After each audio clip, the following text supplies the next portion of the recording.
में पुरुष का वर्जित था। शंकर भगवान रासदेव के चक्कर में जना रावण के चले आए। भगवान कन्हैया बोले, सुनो भैया गोपियों, हाँ आज मेरे मन में एक बात आ रही है। क्या आ रही है? ये आ रही है कि आज तक इतनी सारी गोपियां आ रही थी, मैं जिस गोपी को ट्रेंड करता हूं वही गोपी गायब हो जाती है। आज ऐसा है कि सब गोपी अपना अपना नाम लिखाइए। आज सबका नाम लिखा जाएगा, वो हाजिरी बोलेगी कौन सी गोपी गायब है। भगवान शंकर कहने लगे, दारी के कनुआ, तेरी आज ही हाजिरी है रही, कल्ले कल्ले तो पसों कल्ले तो मैं तो पहली बार ही तो आयो और मोए पार्वती ने बहुत समझाओ पर मैंने एक नहीं मानी और आज ही वह हाजिरी की पड़ रही। मैं रास्ता हूं, देख ले तो थोड़ा बहुत।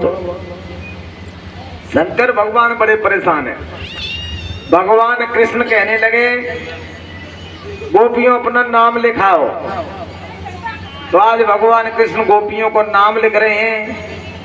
ललिता, शीला, संतोषी, जने कितनी सखियां थी, सबके नाम लिखे। जब भोले बाबा नंबर आओ, अपनो नाम बताइए गोपी,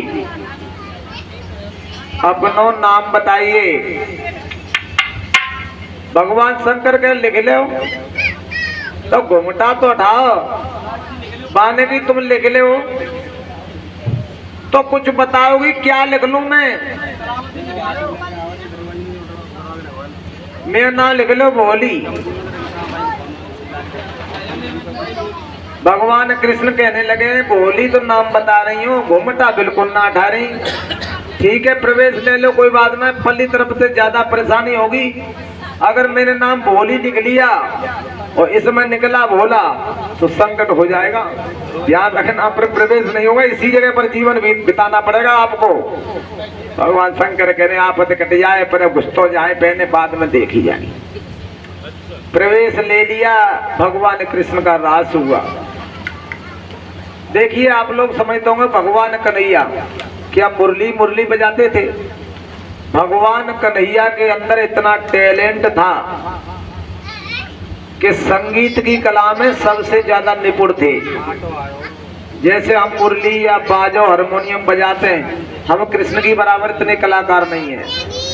भगवान कृष्ण की उंगलियां कहां से कहां तक गाया करती थी। भगवान कृष्ण की उंगलियां आज आप बात कर रहे हैं वो ध्वनि निकाल करके निकाल देती थी। और भगवान कृष्ण नाचने वाले इतने नचीले थे कि उनके सामने गोपियां थक जाती थी। इतनो नहनो नाचते, इतनो नहनो नाचते कि बिन की कमर जो समझ ले कजु कोई मत। गोपियां उनकी सूरत पर, उनके नाचने पर मर जाती थी। इतना नहना नाचना, इतना अच्छा गाना और इतना अच्छा बजाना। कृष्ण के अंदर बड़ा टैलेंट था। भगवान श्री कृष्ण के अंदर 16 कला थी। 4 कला भगवान राम से भी ज्यादा थी, नाचने की, गाने की, और एक बजाने की, और एक शायरी करने की। बहुत बड़े कवि भी थे। भगवान नारायण ने रास किया, पूरी रात रास होता रहा शंकर भगवान, और रास में आनंदित रहे। आज भगवान का रास का जो ढोलक की थप्पी लगी, भगवान शंकर घूमटा मार के धमाक धमाक खूब नाच रहे। शंकर भगवान पे नाचना कहाँ आता था? कुदन्ना मार रहे, उल्ले आनंदित हैं। सब देख रही है गोपियां के भैया ये नई गोपी आई है भोली, ये अच्छो नाच रही है। देखिए सारी रात हो गई। जब सुबह होने के लिए आया, सबका प्रवेश फिर दोबारा चेक किया गया तो भगवान शंकर का प्रवेश हुआ। जैसे ही नारायण हाजिरी ले रहे कौन गोपी जा रही है, तो शंकर भगवान जब सामने आए तो भगवान कन्हैया ने कहा तुम्हारा क्या नाम है? कि मेरा नाम भोली है। भगवान कृष्ण ने कहा भोली तो अच्छी हो, पर एक बात बताओ, अपनी सूरत तो हमें दिखाई दो। भगवान शंकर कहने लगे सूरत न देखो तो अच्छा है।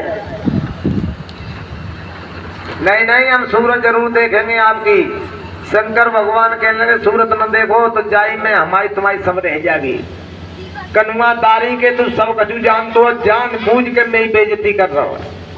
खूब मालूम है तो कि मैं कौन हूँ, पर जिन गोपिन के सामने मैं धो धो को गुजरी कर रहा हूँ दारी के, तो एक काम मिल जाएगा इनके सामने मेरी बेइज्जती करके। जैसे मैं हूँ वैसे ही मुझे जाने दे। भगवान शंकर से और भगवान कन्हैया कहने लगे भोलेनाथ, या रास आत्मा और परमात्मा का मिलन है, या पुरुष का प्रवेश वर्जित है। तुमने गलत किया है, तुम्हें यहाँ आना नहीं चाहिए। इसलिए आपको घूंघटा हटाना होगा, और आज घूंघटा नहीं हटाओगे तो कल दोबारा फिर आ जाओगे। इसलिए आज तुम पहचान जाओगे तो कल नहीं आओगे फिर। भगवान कृष्ण ने अपनी मुरली की और नौक से शंकर भगवान का पूरा घूंघटा हटा दिया। जैसे ही घूंघटा हटाया, शंकर भगवान का दृश्य सब दुनिया ने देखा। सबने प्रणाम किया, भोलेनाथ आपके लिए क्या रोक थी। गोपियां कह रही आपके लिए क्या रोक थी, तुम इतने सारे सामान लेकर के क्यों आए, स्त्री बन करके क्यों आए, तुम नारी बन करके क्यों आए। बोले नारी बन करके इसलिए आया था मैं कि देखिए इसमें रास में नारियों का ही प्रवेश है। तो गोपियों ने कहा हे भोलेनाथ, ये तुम्हारे दिमाग में लग रही है कि ये नारियों का प्रवेश है। इस संसार में कोई पुरुष नहीं है। इस सारी दुनिया में जितने बैठे दिखाई दे रहे हैं कोई भी पुरुष नहीं है, इसमें सब नारी हैं। सब कौन है? सब जितने दिख रहे हैं सब नारी हैं।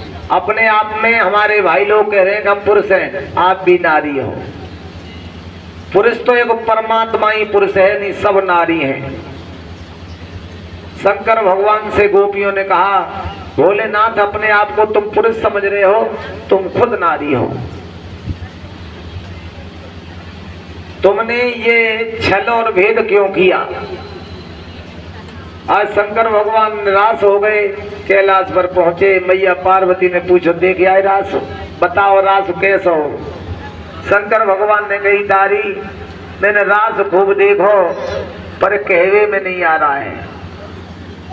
अरे रास तुमने देखा हो, कहने में क्यों नहीं आ रहा है।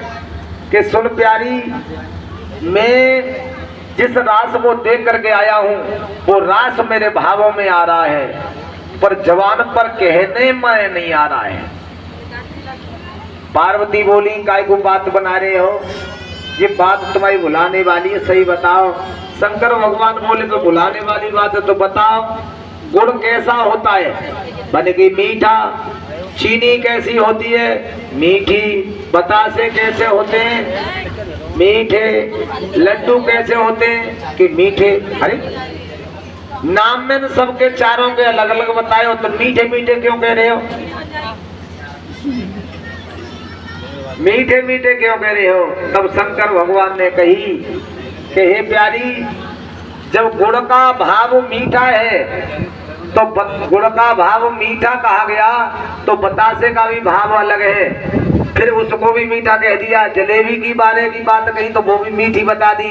पर आप सबको पता है कि जलेबी का स्वाद अलग है, पर उस स्वाद को आप बता सकते हो। जलेबी के स्वाद